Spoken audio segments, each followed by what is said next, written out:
بالله العلي العظيم أعوذ بالله من الشيطان الرجيم بسم الله الرحمن الرحيم الحمد لله رب العالمين الرحمن الرحيم الصلاة والسلام على أشرف الأنبياء والمرسلين سيدنا ونبينا أبي القاسم محمد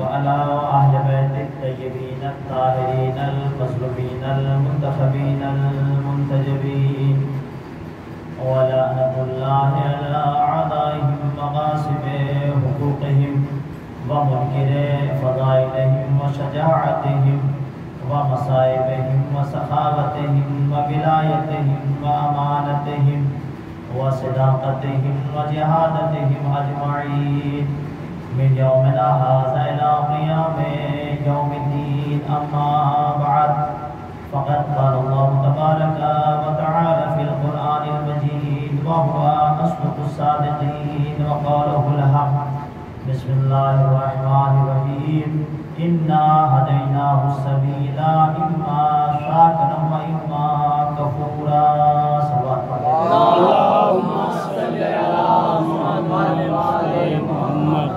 اللہ قرآن کریم کے سورہ مبارکہ دہر کی تیسری آیت ہے جس کی تلاوت کا شرف حاصل کیا.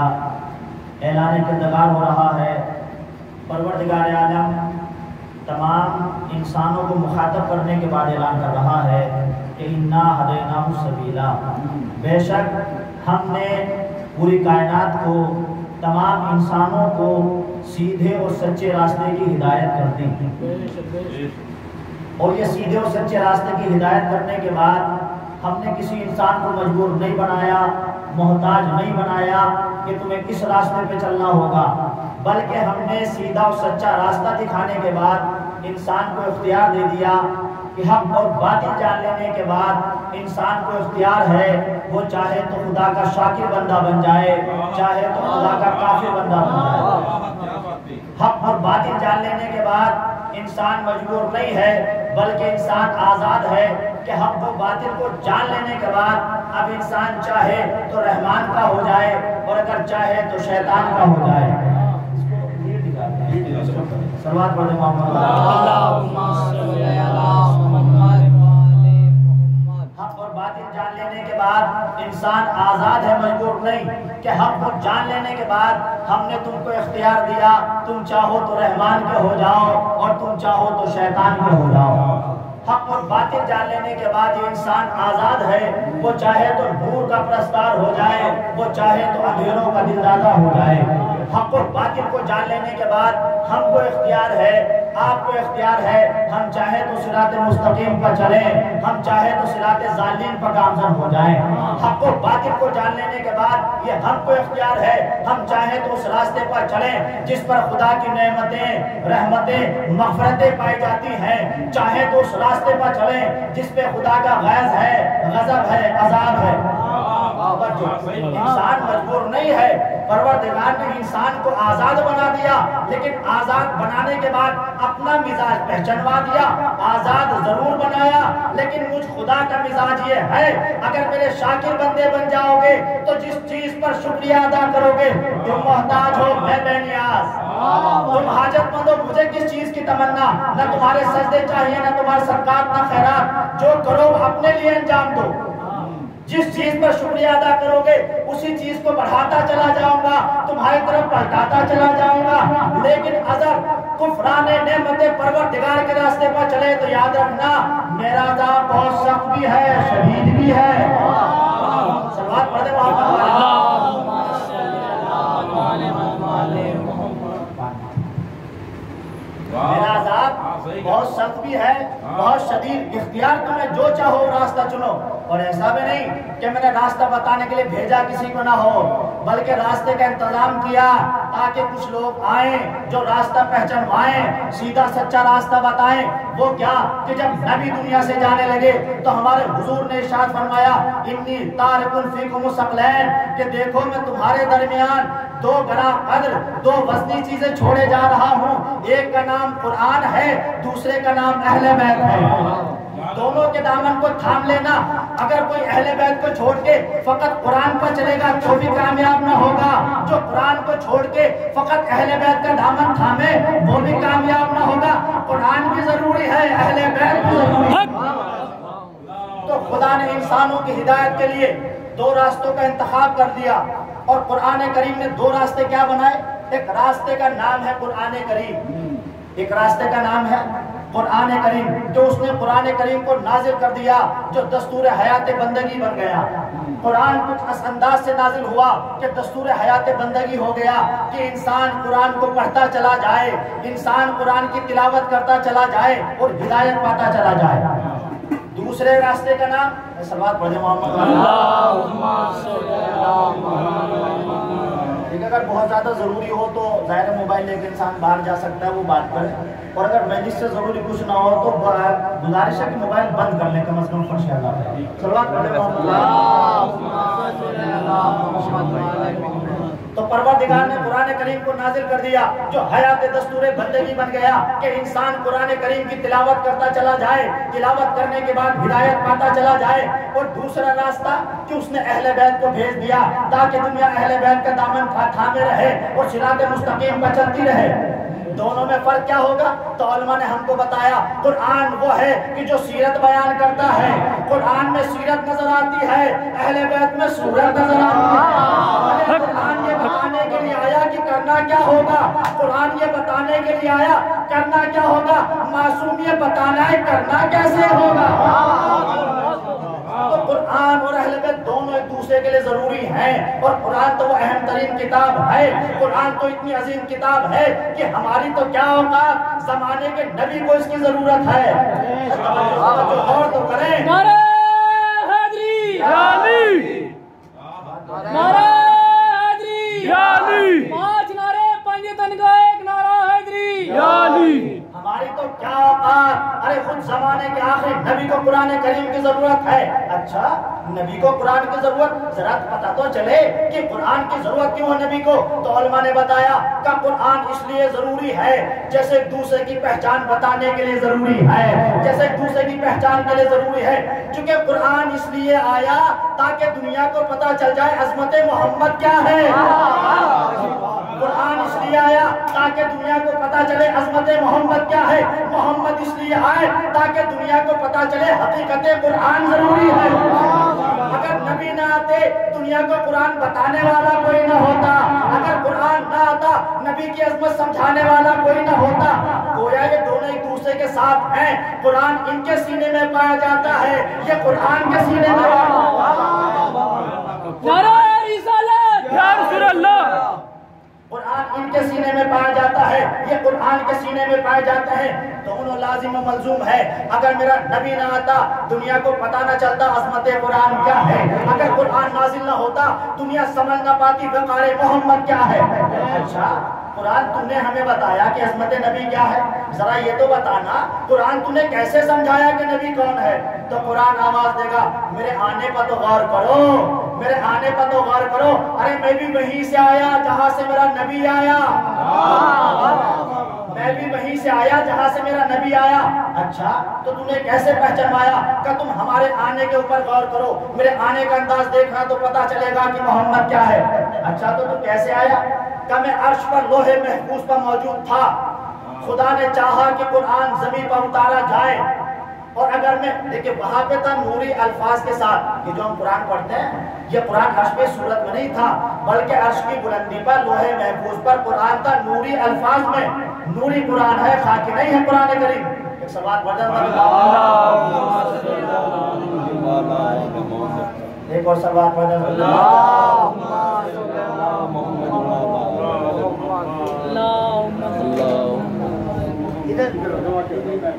قرآن نازل نہ ہوتا، عظمت محمد آل محمد سمجھانے والا کوئی نہ ہوتا،